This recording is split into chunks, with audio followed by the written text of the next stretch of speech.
Bom, então a taxa interna de retorno, como a gente já falou, né, quer dizer, ela se aplica aí à situação associada a valor presente líquido, e a taxa interna de retorno, então, vai ser exatamente o valor da taxa de juros, nós estamos representando aqui por TIR, né, que faz o valor presente líquido ficar igual a zero. Né? Então, o primeiro problema que a gente tem é como a gente calcula ela. Então, vamos pegar aqui aquelas duas situações elementares que a gente tem, que você já vai ver que até no segundo caso aí a coisa vai ser um pouco mais complicada. Então, veja, a primeira situação, essa aqui. Então, veja, o que eu vou ter que achar aqui?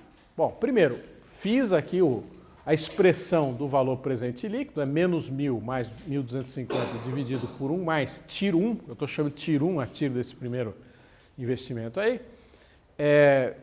E aqui o que eu vou precisar? Vou precisar resolver para TIR. Como o expoente aqui é 1, posso passar esse 1.000 para o outro lado, posso rearranjar a expressão, posso isolar o TIR aí com facilidade, ou seja, algebricamente eu posso achar esse TIR sem nenhum problema, se eu tiver um período só. Tá? E nesse caso, você vai chegar a 25%. Né? Exatamente a taxa de juros que vai fazer o valor presente ser igual a zero, se você resolver isso. Segunda situação, que seria essa aqui. Né? Que seria essa alternativa 2 aqui. Então, veja, o valor presente líquido vai ser esse aqui, menos 1.000 mais 670 dividido por 1 mais TIR 2 elevado à primeira potência, mais 670 dividido por 1 mais TIR 2 elevado ao quadrado. Veja que agora a coisa ficou complicada, porque nós vamos precisar isolar esse TIR 2 aqui, nós vamos precisar achar qual que é o valor de TIR 2 que resolve isso. Como é que a gente faz? Veja que algebricamente não é tão fácil assim. Então vamos explorar um pouquinho melhor. Então vamos pegar em detalhe a situação do segundo caso, que eu estou dizendo que a taxa é 21,94. Mas como é que eu achei? Eu não estou dizendo como é que eu achei, mas nós vamos agora mostrar como é que a gente está achando essa taxa. Tá? Bom, passo 1. Isso vai servir para situações que você tem 2 períodos.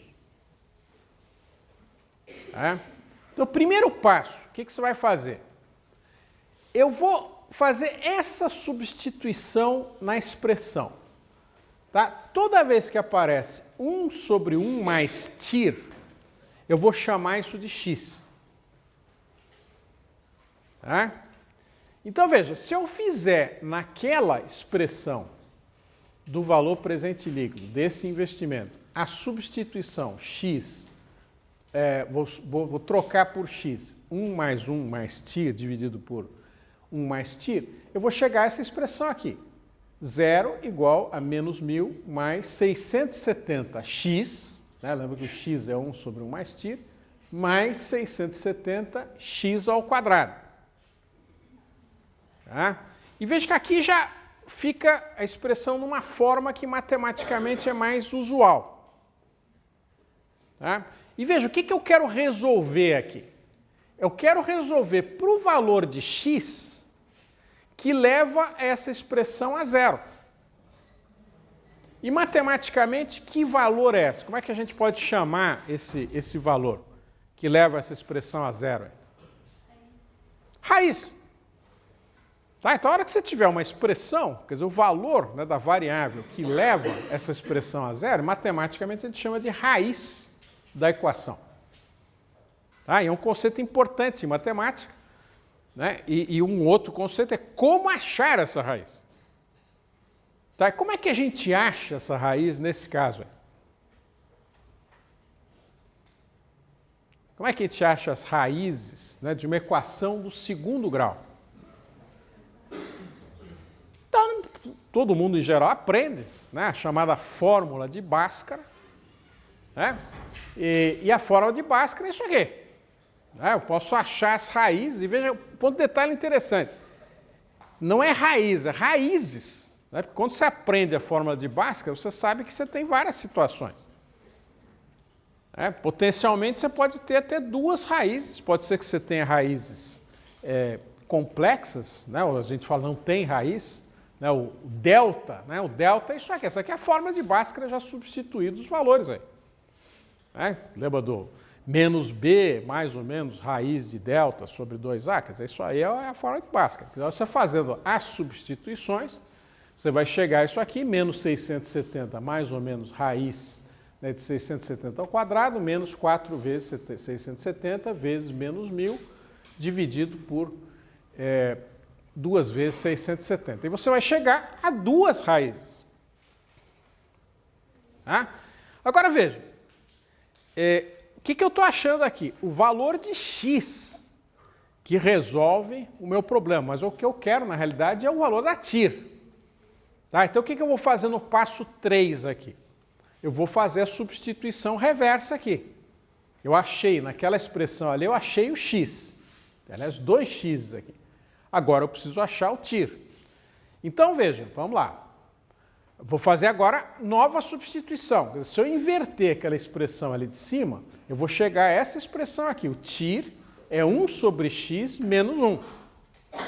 Que nada mais é do que aquela expressão de cima, você isolando o TIR. Colocando o TIR em evidência em função do x aqui.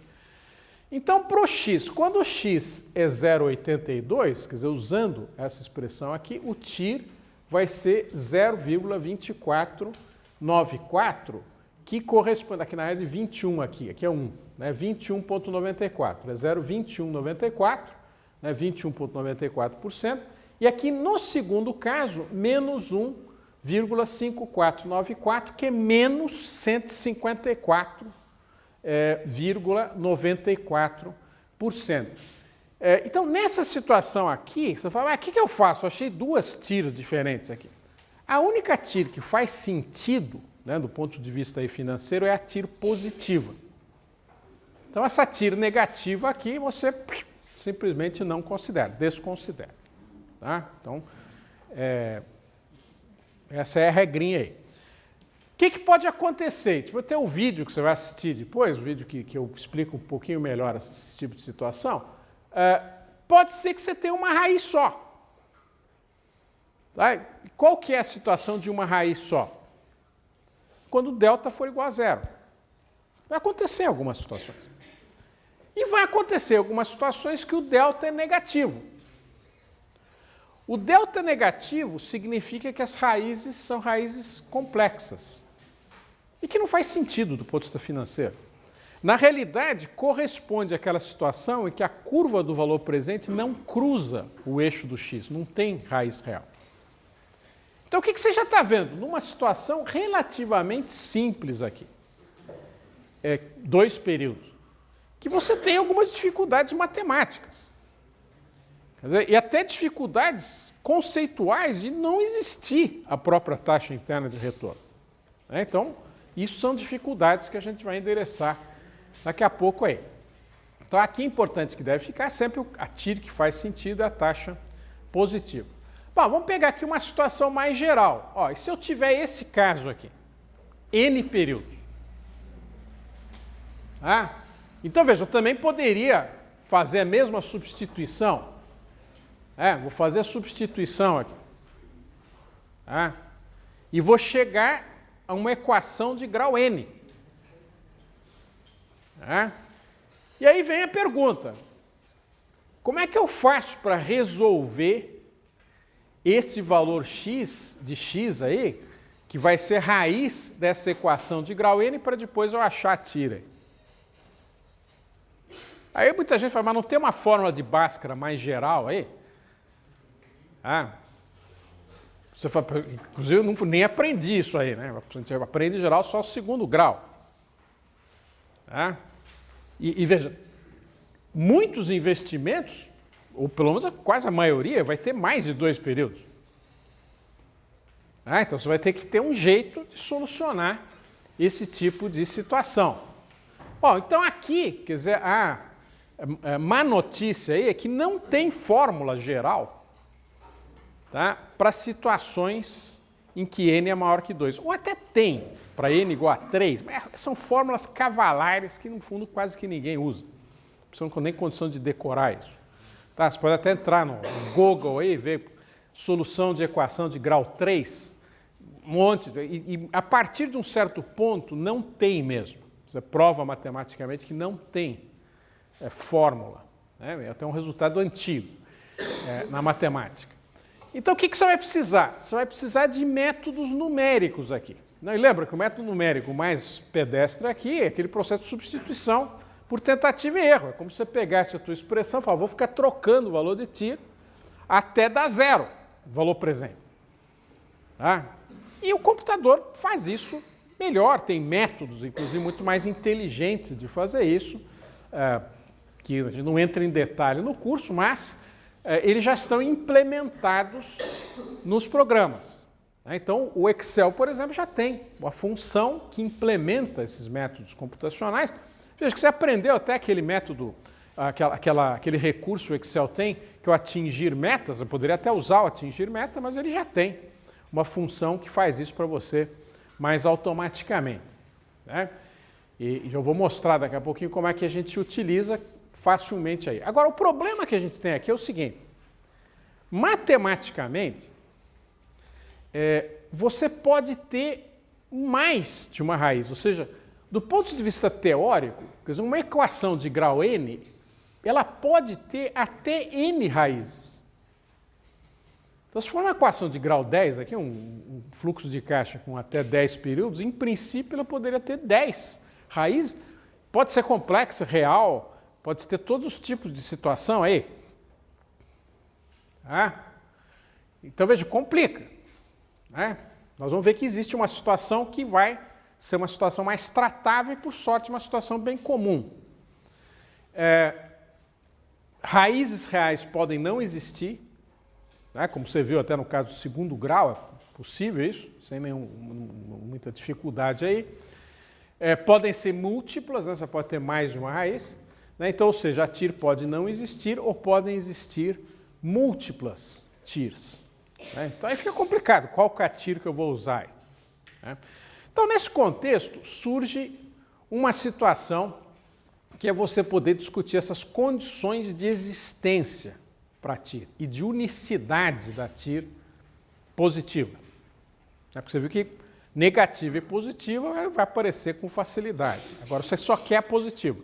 Então, quando você fala em unicidade da TIR, você está falando de unicidade da TIR positiva, tem uma única TIR positiva. Então, para a gente poder analisar essa situação, vamos introduzir a ideia do que se chama na literatura de investimento convencional. Tá? Que, por sorte, acaba sendo algo que, de uma certa forma, facilita o nosso trabalho aí. Então, temos lá a mesma expressão aí do valor presente líquido, mas pense aí no fluxo de caixa, F0, F1, F2 até Fn. O que é o investimento convencional? Investimento convencional é investimento que, no início, você tem um desembolso negativo, você de fato tem um investimento mesmo, você tem um desembolso, e a partir de um certo ponto, todos os fluxos são positivos. Tá, então, um investimento típico seria no período 0, você tem o fluxo é negativo, e a partir do período 1 passa a ser positivo. Mas pode ser que seja o período 0 e o período 1 negativo. Você pega uma planta industrial, uma usina, por exemplo, que é comum a gente analisar esse tipo de situação aqui, para você construir usinas, são 3, 4, 5 anos aí, e durante todo esse período o fluxo é negativo. Você está só colocando dinheiro para construir a planta industrial.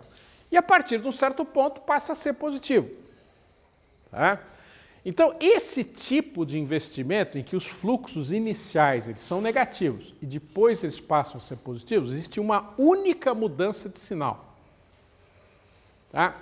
A gente chama essa situação de uma das condições, na realidade, para o investimento convencional. Qual que seria a segunda condição para o investimento convencional? A soma dos fluxos tem que ser positiva. E veja que isso aqui é uma situação que se veja que se ela for negativa, quer dizer, mesmo sem considerar taxa de juro para desconto, quer dizer, em princípio a taxa estaria sendo negativa aqui. Então ninguém vai entrar no investimento com taxa negativa. Tá? Então, para você ter uma taxa de juro positiva, que a gente quer aqui, única, quer dizer, nós vamos precisar dessa noção de investimento convencional. Então, alguns exemplos de investimentos convencionais aqui. Aquele primeiro investimento que nós vimos, a menos 1.000 no período zero e dois recebimentos de 670. Convencional. Uma única mudança de sinal. Começou negativo, foi para o positivo. Esse aqui, menos 500, menos 200, 500, 300 e 100. Né? O período 0, 1, 2, 3 e 4 aqui. Convencional. A soma também vai ser maior que 0. Tá? Sem problema. E que muitos investimentos vão cair nessa categoria aí dos convencionais. Esse aqui já não seria. Tá? Negativo, negativo, positivo, negativo, positivo. Ó. Uma mudança de sinal, duas, três. Três mudanças de sinal. Tá? Não é. Por esse lado, não é. Esse aqui, até tem uma mudança de sinal, mas veja, a hora que eu somar, a soma dos fluxos dá negativo. Tá? Bom, vamos ver então o que a gente sabe de resultado sobre investimentos convencionais. Tá? Então, o primeiro resultado importante. Vai existir uma única TIR positiva. Tá? Então, é uma boa, né? Porque você, pelo menos, a hora que você usa um programa para encontrar essa TIR, você sabe que só tem uma mesmo. E que tem essa TIR. Porque isso é interessante, aparece, né, uma série de situações, você fala, mas investimentos que não são convencionais, eles aparecem? Aparecem. Tá? Você tem investimentos que às vezes você tem até um desembolso, um recebimento inicial, depois aí você tem desembolso por vários períodos, aí você tem recebimentos positivos aí por vários períodos, aí fluxos positivos por vários períodos, depois negativos, ou seja, pode existir situações mistas e pode ser até que não exista a TIR nesse caso. Mas no caso convencional, você sabe que vai existir. E outro detalhe interessante também é o seguinte, que para esse investimento convencional, tá, se o teu custo de oportunidade for menor do que a TIR, você achou? É garantido que o valor presente líquido nesse custo de oportunidade que você tem, vai ser positivo. Tá? Então, o que você pode concluir importante? Que esse investimento, do ponto de vista da TIR, do valor presente líquido, ele seria potencialmente um investimento possível para você. Tá? Ok? Então, esse é uma segunda propriedade importante desses investimentos convencionais, ou seja, ele, sendo a taxa de desconto aí menor do que a TIR, o valor presente líquido que você vai calcular nessa taxa vai ser um valor positivo, ou seja, ele é atrativo. Tá? Se isso se verificar. Né? Então, precisa dessa condição adicional, que é o custo de oportunidade de ser menor que a TIR aqui. Aí, outros casos. Aí a situação fica bem complicada. Pode ser que seja única ou não. Tá? E aí você tem uma literatura extensíssima aí de trabalhos que tentam elucidar condições que vão eventualmente te mostrar que ainda que você tenha mais variações de sinal no seu fluxo de caixa, ainda assim você tem taxa única. Mas pode ser que não tenha também. Então, essas condições, a gente nem costuma entrar em muito detalhe, que passa a ser um negócio bem especializado. Pode ter um trabalho, às vezes, de 50 páginas, aí que está aqui, tese de doutorado, coisa desse tipo, onde o cara analisa condições que vão além das condições de investimentos convencionais aí. Tá? Então, a mensagem importante é aqui, ou seja, resultados 1 e 2, para outros casos que não sejam investimento convencional, aí, pode ser verdade ou não. Tá? Não tem como você saber a priori. Tá? Isso aí pode ser complicado. Agora, a sorte nossa é que a maior parte dos casos cai de fato, em investimentos convencionais. Tá? Então, isso aí, pelo menos, é uma segurança. Mas, ainda assim, você vai ter outras dificuldades. Tá? Quer dizer, num primeiro momento, qual que seria a ideia aqui? Vou pegar o investimento que tem a maior TIR. Tá? E veja que a TIR é um critério muito usado na prática. Existem trabalhos que tentam ver na prática quais são os indicadores que as empresas, investidores usam bastante. Valor presente, líquido, é um deles, claramente, e TIR é outro, e o payback é outro. Né? E tem gente que gosta de usar a TIR, e até porque não sabe essas dificuldades da TIR. Mas existe uma outra dificuldade complicada aqui que nós vamos mostrar nesse próximo slide aqui. Tá? Vamos supor que você tenha dois investimentos, 1 e 2 aí. E eu tenha, ali como você está vendo no gráfico, né, as curvas de valor presente líquido. Tá? Então veja, o que essas curvas estão revelando para nós? Estão revelando que esse investimento 2, em azul aqui, tem TIR maior. A TIR aqui, visualmente, aqui está próxima de 15%.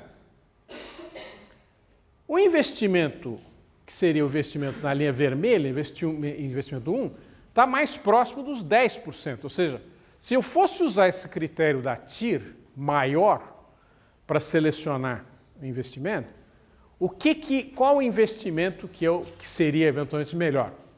O investimento da linha azul aqui, investimento 2. Agora, perceba que se a tua taxa de desconto for inferior aqui a 5%, que é quando essas linhas se cruzam, o investimento 1 teria um valor presente líquido maior. Ou seja, o lucro desse investimento calculado no período zero é maior. E esse é o critério mais importante. A despeito dele ter uma taxa inteira de retorno menor. Então, por isso que, quando você analisa indicadores, a TIR ela tem algumas dificuldades. E uma delas, além de todos os problemas de cálculo que a gente acabou de mencionar aí, e até de você eventualmente nem poder calcular ela ser eventualmente inconsistente com relação ao valor presente líquido. Tá? Pode ser que ela coincida, né? Nessa região toda aqui, de 5% para cima, coincide de fato a noção de valor presente mais alta com a de TIR mais alta. Projeto azul aqui, até esse ponto aqui, percebe que o valor presente, né, do azul é maior do que do vermelho aqui. Só que daqui para trás não. Quer dizer, e a TIR do azul aqui é maior.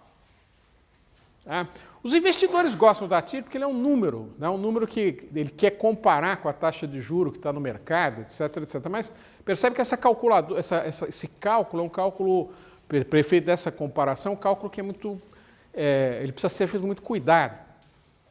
Senão você pode cair em situações em que você está tomando decisão pela TIR aqui e que, de fato, pode não ser eventualmente uma boa ideia. Você fala, mas isso acontece, essa situação de cruzamento de valor frequente, não é nada incomum acontecer isso. Pega até esse caso aqui, quer ver que a gente acabou de ver? Deixa eu ver aqui uma coisa. Não sei se eu pus aqui o gráfico. Deixa eu voltar aqui. Não, cadê? Eu acabei não colocando aqui. Deixa eu voltar.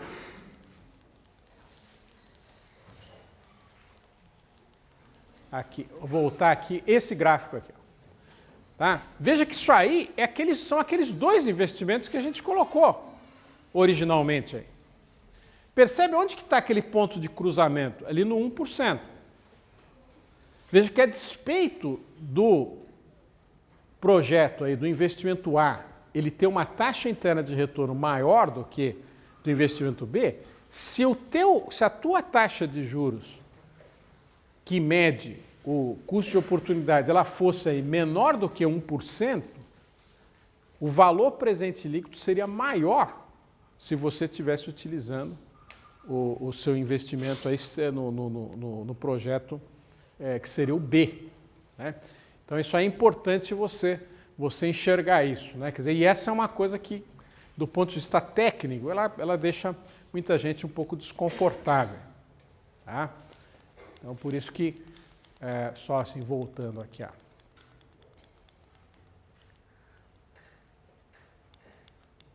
A síntese, né, aqui, tá? Então, sintetizando as ideias da TIR, tá? Então, primeiro, ela tem dificuldades matemáticas e conceituais para efeito do cálculo dela, tá? Que nós vimos aí. Até no caso da equação do segundo grau, aí, do fluxo aí, que envolve 2 períodos. Segundo, quer dizer, ele é popular, mas hoje o que está acontecendo? Como as pessoas estão aprendendo um pouco mais, né, mesmo aqueles que estão no mercado, fazem lá MBAs em finanças, começam a aprender as limitações da TIR, quer dizer, começa a usar menos a TIR. Tá?